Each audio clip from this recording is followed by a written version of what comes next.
You know, rewatching this show has made me more malnourished than Jeanette McCurdy. What? Too soon? So my main issue with Super is their focus on unnecessary filler. Now, I know a lot of fans nowadays, especially the younger generation, they're gonna say things in my comments like, oh, Dragon Ball works better as a slice of life, or, oh, it's the better part of Super, it's the only part that's enjoyable. And to that, I cannot disagree enough. Dragon Ball is a battle shonen. It hasn't been slice of life in forever, if ever, really. Hell, before it was a gag manga, it was not slice of life. And I hate more than anything that is the narrative that's going on in the Dragon Ball discussions now. Every now and then I don't mind a slice of life. Every now and then I don't mind a little bit of, fun, a little bit of just relaxing between battles. I don't mind that. But me personally, and I'm pretty sure I speak for a lot of Dragon Ball fans when I say, I don't give a damn flying Ozaru's tail about slice of life in the Dragon Ball form. Miss me with that crap. We want to see battles, transformations, and of course, a halfway decent story, and more importantly, character moments. The biggest mistake in the entire Dragon Ball franchise was making Goku a clear and utter idiot. And 99.9% of the time, the jokes never land and it's never funny. And let me make this perfectly clear. Goku was never an idiot. He was goofy at times, but he was still Goku. He had an innocent and caring nature, but he was never a goofball. To the point where it's pretty much a parody of Goku. Like seriously, they made this man a goddamn man-child. Like literally forgetting the basic fundamentals of martial arts, even though you've been doing this since you can literally walk. And it's sad because this version of Goku, this goofy version of Goku, has taken over a majority of his character now that is in the series for the foreseeable future. Like, it's just pure and utter jokes, with very small and short glimpses of the Goku of old, Z Goku. Another huge mistake with Dragon Ball Super is the fact that they keep retelling the movies, and I do understand exactly why they do this, okay? The manga was basically in its infancy at the time. But here's my thing, this is why you do manga first and then the anime, because it gives you time and it gives you material that you can adapt. When you try to do both at the same time, that's how you get this disgusting mess of a continuity that is the Dragon Ball canon in manga and anime form.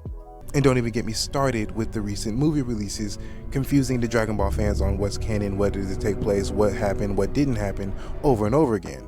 The continuity of Dragon Ball has never been even more messed up than it is right now. Like, it is in a very bad place, and it's not even a good thing. But that is a discussion for another video. Let's continue. And before I get to the next section of this discussion, I just want to say this right now. This is in no way hate towards the animators. It's not their fault, okay? I get that it's scheduling and time consumes and time restraints. I get all of that. But let's not lie here. I think I speak for everyone when I say, if the product is not ready, do not release it. Because, oh my god, so many times watching this anime, especially in the earlier movie retellings of the story, when I'm telling you, bro, it's so bad. And it's not just the illustrious episode 5 that is terrible. It's pretty much throughout. You never know when you're going to get a good looking episode of Dragon Ball Super. Like, consistently a good episode. Like, you'll have some frames of animation and some frames and some still shots that look amazing. And then in that same episode, you'll have something that looks so bad that you would have thought a fan did this. Like, you have fan animators who can do better with less time, and I'm getting tired of the freaking time excuse. I really truly am. This is a multi-billion-dollar corporation that has multiple different teams of animators. There's no excuse. There just isn't one. Pick one consistent animator for one anime, or at least one team, and keep it that way. I don't get why this is so hard for companies to do. Like, everybody wants to have these creative, dynamic, different frames of animation every 10 milliseconds when it doesn't work. The formula doesn't work anymore. Like, I gotta say this, man. How do you make Battle of Gods unbearable to look at? Like, and how do you make a Resurrection of F even more mediocre? I will say the little extra added bits to Beerus's character, especially in the movie retelling of Battle of Gods. It was interesting, and it was probably the last time we're ever going to get an intimidating and interesting Beerus. Because let's face it, he's nothing but a glorified punchline and an analogy for cats. Always moody, always sleeping, eating your food, etc., etc.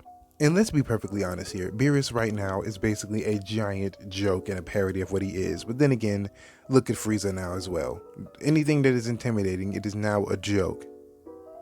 You would think a god of destruction after finally waking up after, I don't know, 40 plus years of sleeping and doing nothing, letting your mortal level get out of control to the point where Zeno wants to destroy you all. Hey, I'm getting ahead of myself. We'll get to that. The point I'm making, I don't see how Beerus is even going to be continuing to get stronger when he doesn't even train anymore. And don't give me that off-screen BS because I'm so tired of that lazy cop-out. This man literally spends more time sleeping than he does training. He doesn't train a lick at all. And you could make the argument, oh, he's a god of destruction, he doesn't need to train. Clearly he does if he still needs Whis. The man can't even master Ultra Instinct, yet Goku can. Probably because he's always training with Whis. Again, I'm getting ahead of myself. Again, the only thing keeping me, or the only thing that was keeping me up watching these movie retellings was the voice cast. Because say what you want about English dubs, but you can't lie, there's a certain level of passion that these characters have and these actors have because they've been doing it for so long. They understand the characters inside and out, no matter what. Like, I still hear passion in every single time Sean Schimmel screams, or when they give Vegeta a mighty line or a very, morale boosting speech. I feel it. You can tell the actors still love the roles that they're given no matter what. The problem is the company doesn't. It's all about rushing out the next product. Damn the fans. Damned if you do, damned if you don't at this point. And don't get me started on Toei Animation's inferiority complex when it comes to fan animations. Anything that gives the fans what they've always wanted to see, or anything that's better than what the almighty Toei can produce, they axe it immediately. Even if it's completely original animations, no matter what. The fans are literally begging and crying out for something better, for at least a better looking product. If you're gonna do your own thing, the least you could do is just make it look good. And don't give me the excuse of animators because, again, if we just look back in the older arcs, dude, the animation looks incredible for shit that was made like over 20 years ago. So again, I want to hear no excuses. And the fight scenes are never creative, again, especially is more prominent in the earlier movie retelling or quote unquote arcs. But anyways, that is my thoughts on Dragon Ball Super arcs. Let me know your thoughts in the comments below. Like, comment, share, subscribe to all the good stuff, and I will see y'all in the next video. Peace.